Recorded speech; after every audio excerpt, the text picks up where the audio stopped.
Good evening and welcome to Posse Presents. This evening we have a very special show, and I would like to thank my guests, Mission Wolf from Colorado. We've got Kent Weber. Thank you very much for joining me tonight. Well, thank you for having us. And his wife Tracy Brooks, who is with the Wolves of Mission Wolf and will be on shortly.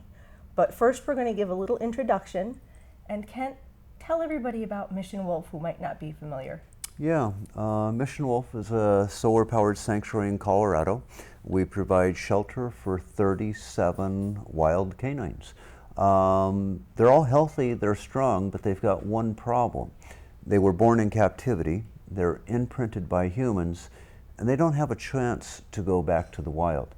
If they did, they wouldn't know how to survive, they wouldn't have an idea how to catch a deer, and if they did catch anything, it'd probably be somebody's chicken. And you know what would happen. That would not end well. And if they did go back to the wild, we find that the only way a wild wolf survives is horrid fear of humans. Well, if you're a wolf that's raised in a cage, you think that humans feed you. Right. So if I turn these wolves loose, instead of surviving like a wild wolf would, they would probably run up to the first person they could find, wag their tail, go, "Oh boy, you got some food." And sadly, they're almost always shot and killed within 24 hours. So a wolf born in a cage has to live in a cage, and sadly has to die in a cage.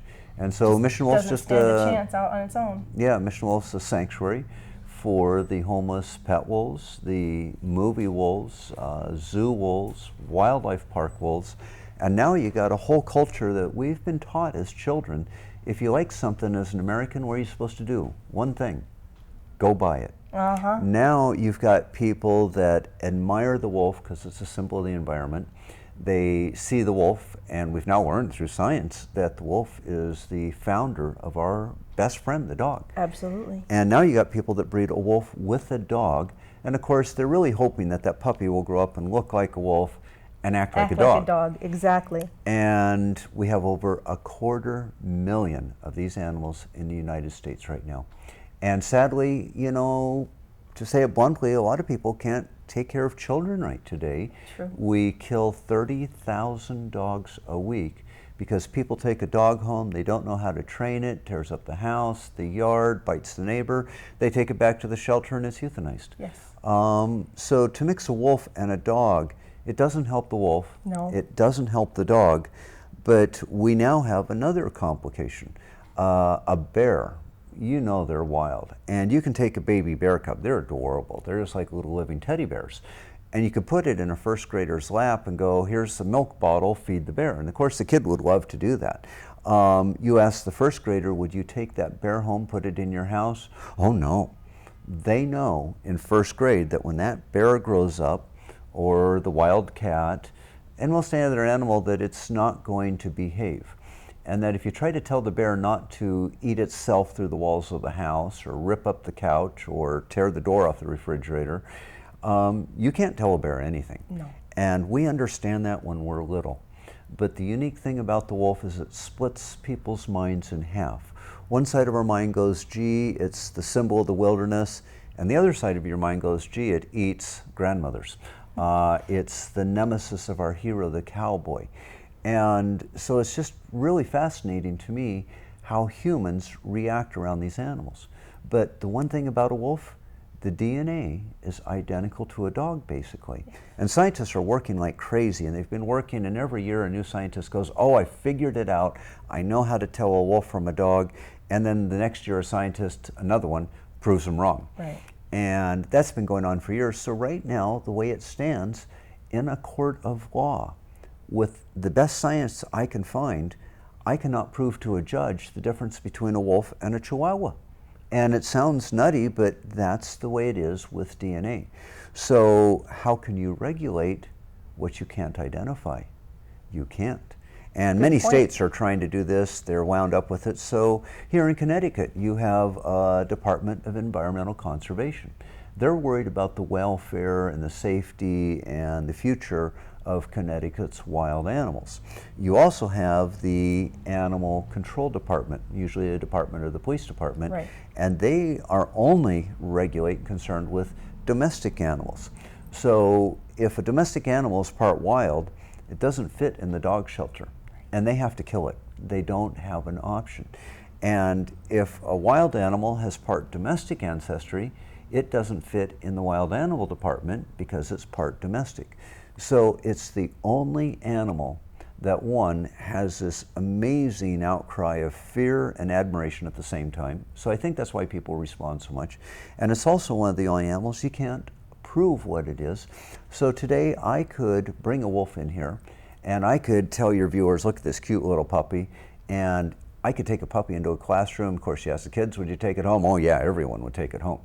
I can go into a very sophisticated college or very high-class business, and I can take a little puppy in there and they will all want to take that puppy home. Now, if it's a wolf, that's illegal, but I can lie and I can sign a piece of paper that says, gee, it's really not all wolf, it has a little bit of dog, so you can have it, you're special, take it home, raise it like a dog, and if anybody shows up, just hold them up the bill of sale and they're out of jurisdiction. Right. Well, you now have the other side of life. People take beautiful dogs, huskies, Malamute shepherds, and that's what we tell people. If you really like a wolf, get a wolf-like dog. Yes. And oh my gosh, so many people cannot take care of a husky or a Malamute. They're very high-strung. They absolutely. take a lot of space.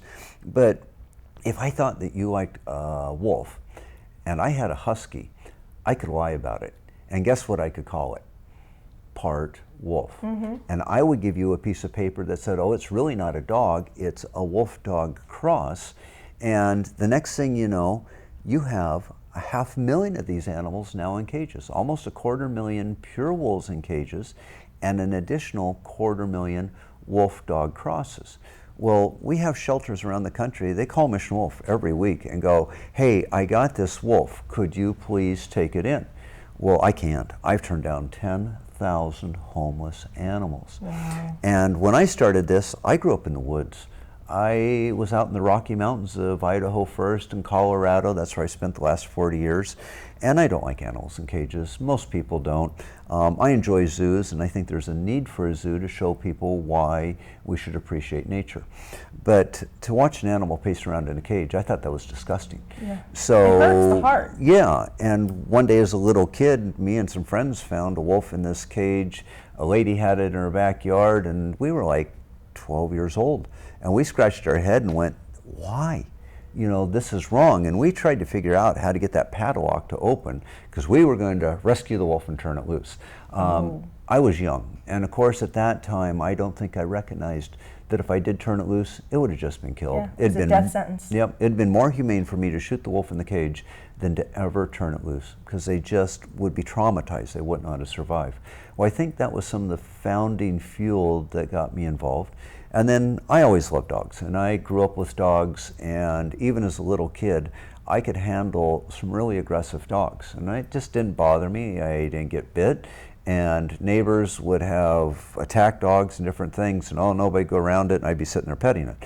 So I think that was a curse that later on, when I found a friend that had a wolf dog, I was like, why? You know, this doesn't make any sense. But I saw they couldn't take care of it. So I started helping to take care of it. And then we found there was another person down the street that had a wolf dog, and a wolf, when it matures at 3 years of age, is kind of like us hitting 21. Don't tell me what to do. I'm on my own. I get up when I want, I go to sleep when I want, and don't you tell me not to do something, because if you do, I'm going to do it anyhow. Where a dog, when it's 16 years old, it acts like a wolf puppy. Okay. Yeah. I'll do whatever you want. And a wolf puppy can go from pack to pack to pack. There's no orphan in the wolf family. It's amazing. So I think that's the founding, history, you could say, that has led us to this current state of more wolves in cages. Most are dead in 2 years. And when we saw this wolf that had a really poor situation to live in, we're like, okay, let's get it out of that situation. Let's give it a nice home. And I figured if you're a wolf in a cage, you ought to have one thing, a big cage. Yeah. So that's kind of how Mission Wolf started. We moved our family 15 miles from the nearest highway. We're at 9,000 foot elevation in the Rockies. It's snowing up there right now. We were 10 miles to the nearest neighbor. Wow. We get all of our electricity from solar panels, and our water's from gravity-fed spring, and now a small solar-powered well.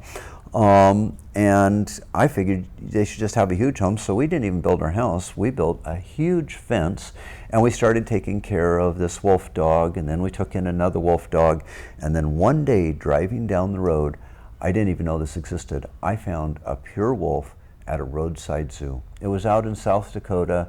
You could drive through and see all the animals, the bears, the cats. You would see the gift shop, and then you went to the petting zoo. And you could go buy any wild animal you wanted, a badger, a bear, a mountain lion. It was kind of sad to me, but humans, again, are something that we've been taught, if you like it, go buy it. Mm-hmm. And of course now we're seeing the environment collapse around us. We've got air pollution problems and water pollution, and we've lost a lot of the habitat. Well, we killed the wolves out of 98% of their original range. That's just a little bit that was left, and that was 1960. You know, so now we went, oh my God, this doesn't have a future. This is miserable what they're doing. So I went to the federal government and got me a permit to take care of a wild animal. And boy, if you've ever tried to do that, everybody I met, oh no, they're going to eat you, they attack you, they're the devil. And I started looking at people, and everybody had this negative reaction. And this is back in the late 70s, early 80s. Well, we were successful. We got a license. We gave this wolf a nice place to live. And the next thing that I discovered, there were more wolves in backyards in downtown Denver than I could have ever imagined. And of course, when a wolf's a puppy, they're cute, they're adorable. But when they hit 3, they're like us at 21. They do what they want, when they want, how they want. And that's when people can't handle them. So we started taking in unwanted pet wolves, and okay, we took in another unwanted pet wolf. Next thing, we had a pack of them, and we got ready to build our house, and one day we said we'd take in 1 puppy a year. We could handle that. Well, 7 puppies arrived in 1 week. And that's kind of what really started Mission Wolf. We finally said, that's it. We can't even take time to build the house. Everybody and their brother came to see the wolf. I didn't even have time to feed them. So I started telling the folks that showed up out in the woods, this is out in the middle of nowhere. Okay, I'll tell you about the wolf, but I need some help. You want to help me feed? And they were so excited to help. And they said, what else can we do? And I said, we'll build fence. Well, 28 years later, we have one of the biggest sanctuaries in the United States, 200 acres that we've set aside for the wolves. And 50 now you tour with them. Yeah, 50 of those acres are fenced for the wolves. And then that's what happened is the teacher came and saw one of the wolves. Oh, she was so excited. She did all the stories, all the books, and of course invited the wolf to school. And I took the day off work, and this is an unusual wolf that wasn't quite so afraid of people. And we walked him in calmly, because I don't feel it's right to boss them around, train them, just give them a nice home. And so what we did is we walked the wolf into the classroom, and of course the teacher got scared, the wolf sniffed her on the nose, then the wolf walked around the kids, and we walked out the door. And the teacher came up later, and of course she shook my hand and said, thank you for doing that. And then she told me I wasted 3 months of her life. She said that the kids learned more in 20 minutes meeting that wolf face to face than she could get across with all the books, the videos, and the lectures. So the next thing we learned, and this is very, very true today, is that we find that humans, and I think all the viewers can relate to this, we forget what we hear. We might remember things we see, but we understand nothing until we touch. And that moment, meeting a wolf, is what started our program. And so we have some now that we're going to bring in, don't we? Yeah, what I want to do is tell you a little bit about how we act around wolves. And I want the viewers to understand that these are not pets, they're not trained. If they don't want to come in the door, we're not going to force them. Nope. But if they do come in, they're going to look around the studio here. They're probably going to want to pick up things, and we're going to try to encourage them not to do that. We've got a couple toys and things at our feet here just in case. And the biggest thing that I started finding is humans just have this tremendous reaction when they meet a wolf. It's almost spiritual, it's scary, and I watch people like the teacher. She got scared, her eyes got big. Well, you and I shake hands to say hello, Humans, we hug each other if we like it. But we've taught dogs, don't sniff us on the nose. To tell a wild animal to not use its nose is like telling a child to not use their hands. Sure. And we simply learned that as soon as we made eye contact with the wolves, they would run their nose right in our face. And oh my gosh, the wolf ran its nose on her nose. It's like a handshake to the wolf anyhow. Right. And the wolf licked her on the face, and all of a sudden she's like, ah. And it's that 30-second encounter that has now created Mission Wolf. So it was very successful, and the next day we went back, saw the 4th grade class, and then we went back, saw the principal's class, and literally by 1988, schools, museums, universities think that's all we should do. I guess we're going to get a wolf, and we're not ready, but we weren't. Well, we kind of. Well, I'll be. That's amazing. Now, this is Zeab, and Hi, Zeb. He got his new toy what already. You got, baby? And just scratch him on the chin, Hi. let him sniff What you on you the got? nose. And he's afraid that this guy's going to take him away now.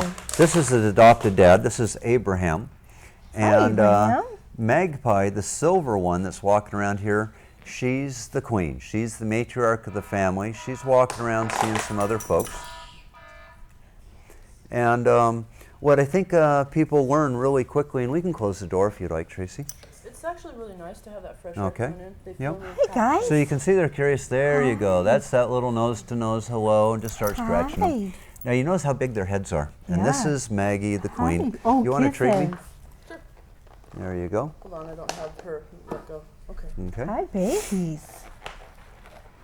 And so she was born in a cage for a movie, but she wasn't used in a movie. She was orphaned. Zeab was born in a cage for another movie, The Twilight Saga, but they didn't need him in the movie, and he came to us as a puppy. She adopted him.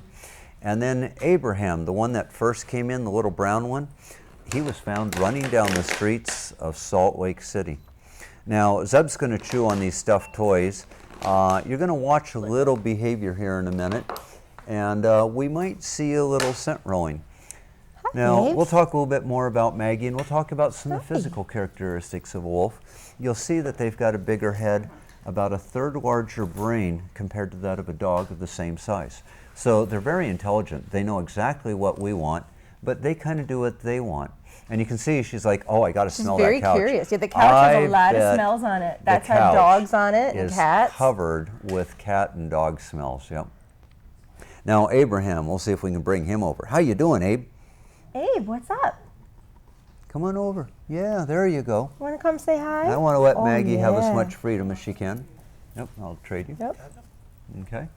Abraham, come here. Now I want to show your viewers a couple things. Abraham here was found on the streets of Salt Lake City, and you can see he's got a flat profile. He's got a slanted eye. Notice how he can pin his elbows together. I don't know if you viewers can see that very well. Notice his tail. It doesn't touch the ground. Okay. He doesn't have dew claws. So these are all wolf characteristics. He's got a 2-layer fur coat. And when they saw his markings, his size, of course he was a puppy, well, they can't let him run down the street, so they took him to the dog shelter, and when they looked at him, compared him to the dogs in the shelter, and went, oh no, Yeah. he's got to be part wolf. Something's different. So they got ready to euthanize him. They didn't have Oh. a choice. And 2 hours before they got ready to put little Abe down, they called us. We're federally licensed, so we took him in. And he came to us as a wolf. He was rescued as wolves, was going to be killed as a wolf, was given a pack to live with. But what Abe did is he basically grew up to be a dog. We don't know what he is. He's probably a lot of husky right now. And he's still the boss.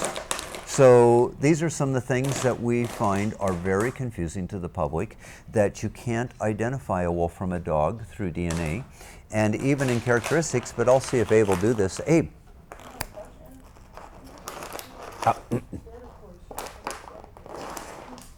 He wants to please me. And you can see that's his request to sit. Yeah, you're a good boy. I know you are. And if you just let them sniff you on the nose, they lay their ears back. All they did was she just said, you're a big, strong wolf. I'm not. Now, I don't know if you guys can see Zebby here, but I'll see if I can. Oh, I know. Oh, Yeah. we're vocal. Oh, there you go. Oh, yeah. I know. What did he do? Oh. Now, and I know it's hard. You might I wish we had a handheld camera because we could let everybody see that. But what just happened is Zeb came up and grabbed a toy. Well, believe it or not, the big black wolf here, that's his son. Oh, Now, boy. it's not his real son. He adopted him. And what Abe is doing right now is telling the wolf, you better behave. And you can see the wolf like, oh, Dad, I didn't mean to break the toy. I'm coming up. He's laying on his side. He's showing submission. And if we had enough room in here and we weren't on leashes, he would have just now jumped on Zeb's head, would have bit on him, chewed on him. They would have growled, snarled, and he would just be telling Zeb to behave. Well, sadly, everybody thinks that's aggressive behavior. And there we go. There's the queen. Now, do you notice how her breath is not like a dog's breath? Not at all. You can't even smell it, can you? And she's 12 years old. Do you know what 12-year-old dogs' teeth look like? Yeah, I have two 12-year-olds. Pretty scary. This guy's 8 years old, and we'll see what his teeth look like. And if you notice, her teeth are pure white, and that's why you couldn't smell her breath. Well, it's the food she eats. Sure. She breaks up the bones scrub the tartar off her teeth, and then she chews on the hide. She gets the entire carcass of an animal when we give her food, and so you can't smell her breath. And at 12 years of age, a wolf in the wild would never live that long. They would usually only make it 5 or 6 years old. Now, we'll see if we can get Zeb to come over here. Come here, big guy. Would you like me to? I know, sure. And I don't know if I can get him to turn his face around here. What I wanted to show folks is look at these big pearly white teeth. And you can see how clean they are. You can see how big they are. There you go. Show us your, oh Yep. my, what big teeth you have. Yes, I know. And again, you start seeing some of the characteristics. So all dogs have characteristics of wolf in them. But dogs want to please us. You can see how happy he was. He'll sit there with us. Abe, can you sit? Yeah, I know you can. No. Oh, no. He's like, I don't want to, because if I make him sit, that makes him look vulnerable to this guy. And this guy right here is a very unusual wolf in that he's got a wolf-white reaction. You're beautiful. So at the sanctuary, we first started it as just a sanctuary to let the wolves get away from people, have many acres to run on. And what we started finding is a few of the wolves would run up to see visitors. And they're the ones that we started taking to schools. We go to museums, we go to universities. And Magpie is the queen. She's met over probably 200,000 people. Wow. She's traveled through 30 states. She's met congressmen, she's been on television shows, she's appeared in National Geographic, and that's why we call her an ambassador. Sorry. Yep. So these are some of the things that we start finding, and yet today when we came into Southington, we're here with our good friends from Wolf Central. Ruth and Kevin have been operating a program, and they met the wolves years ago. That was some of their motivation to start. And they have been on this show twice before. Oh, wow. That's great. And last night they hosted one of the most amazing programs that we've done, in that several hundred people showed up. And again, you can talk about this stuff all day, but when people meet the animal, that's what we really, really remember. So as long as these guys are willing to travel, we'll try to let as many people learn about wolves. And here's the thing that we'd like to talk about is, you know, we've already said how most wolves in cages end up suffering. They end up dead within 2 years. Humans are not very responsible in that respect. You can just let Abe go and let Ruth have him. He's got to jump up on the couch and see that, and we'll try to get Zebby to come back. Hey, Zebby, look what I got. He's like, yeah, that's a rawhide. Dogs like those. He's like, I'm not sure if I do or not. Do you like that? Yeah, Do you like that big guy? Yep. Now, he was pure black as a puppy, and he's just 4 years old, so he's just kind of a young adult, and you can already see the white coloring coming in on his head. Sure. Well, Magpie, she was pure black as a puppy too. But just like we get silver hair as we age, so do the wolves. So as a 12-year-old grandmother, she's like an 85-year-old granny right now. And Abe's like, oh, I smell all these dogs. And of course in here, you know what he'd like to do? Tell us this is his territory. Yes. And oh, this just upsets people when they get a wild animal as a pet, because if you had him in your house, he'd walk up to your bed and go, oh, that's mine. And he would pee on it. Yeah. Well, if you tried to tell him not to pee on it, he would tell you, don't tell me what to do. Right. So when they're young, they're outgoing, but when they mature, most of them are terrified of people. Most end up on chains. And that's how Mission Wolf started. I've now had to tell 10,000 people, I can't take your pet wolf. I don't know anywhere it can go. It can't go back to the wild. It's going to suffer. And so every week I have to tell somebody if they can't keep their wolf, they have to kill it. And that's really sad. That's hurtful. So we've been working very hard to try to get wolves back in the wild. And that's part of the reason why we're back here in Connecticut right now, is so that students that came to the gym last night don't have to see a wolf on a leash in a classroom. They can actually see a wolf in their own environment. And Connecticut's so fragmented that I don't think we'll probably ever see wolves return to Connecticut. But you have a chance to get them up just north of here. In fact, a lot of people don't recognize this in New England, that your own Adirondack State Park in New York, 3 times bigger than Yellowstone. Wow. But I'd like to talk to people a little bit about, I see Zeab is starting to go around the studio. And you don't get these guys to sit still. Well, okay, 80 years old, you might hang out for a little bit. And I know how it feels, sweetheart. Yes, but the youngster, we're just going to let him kind of explore and try to keep him from tearing up things. Because a child has to pick things up in their hand. Oh, yeah. Wild animals use their teeth. Yep. So you saw a nice little handshake. She came up, she sniffed you on the nose, said hi. And then once she said hi, that's about all she's going to do. It'd be like you and I shaking hands. Well, if I came up and shook your hand a second time, you'd look at me like, okay, I know who you are. If I tried to shake your hand 10 times, you'd go, that's kind of weird. Yeah. What are you doing? So here's what happens to people when they get a wolf. The wolf greets its family members just like we do in the morning, but it's one time. Once they greet you, they don't need to shake hands anymore. So people get a wolf and they get this greeting in the morning, and then if I go to pet her, she'll look at me like, I already said hello, why are you touching me? And if you keep trying to touch her, they just keep moving away. And if you keep doing it, they finally get so upset, they growl at you. Now, it's hard, but we got Zeab up on the table here. Yeah, Zeab is up on the table, which is classic. Yep. So in the wild, what wolves do, they make animals run. And as you know, your deer out here have eaten so much vegetation. We're losing the creeks. There's not shade on the ground. We've lost the songbirds. And when they put the wolf back in Yellowstone, the elk started running. The trees started growing for the first time in 50 years. And just 5 years later, songbirds, 50 species returned. Now the elk run and they aerate the ground. You get more groundwater retention. And what they've just learned in Yellowstone is called the trophic cascade. Wolves help fish get cold water. They bring back beavers. And if you have a wolf in an environment, you have one of the healthiest environments in the world. So that's what Mission Wolf is doing, is we're out here trying to teach people why wolves shouldn't be in a TV studio on a leash. They should be out in the wild. But we got a lot of work. Do give us your contact information, because Yeah. we are running out of time and I could sit here with you for hours. Quickly, let's tell everybody how to get in touch with you, because we got our credits, so we're starting to roll. Missionwolf.org.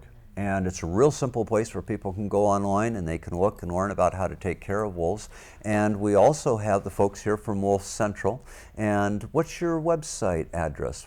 Quickly, we've got a matter of seconds. Yep, wolfcentral.org. Kent, thank you so much. Oh, you bet. Tracy, thank you. Thank you to the Wolves. Thank you to Steve for letting this happen in the studio. And Zack, were you ready to say goodnight? What I usually say is peace, love, and this time we'll say wolves instead of dogs. Nice. Good night, everybody. Good night.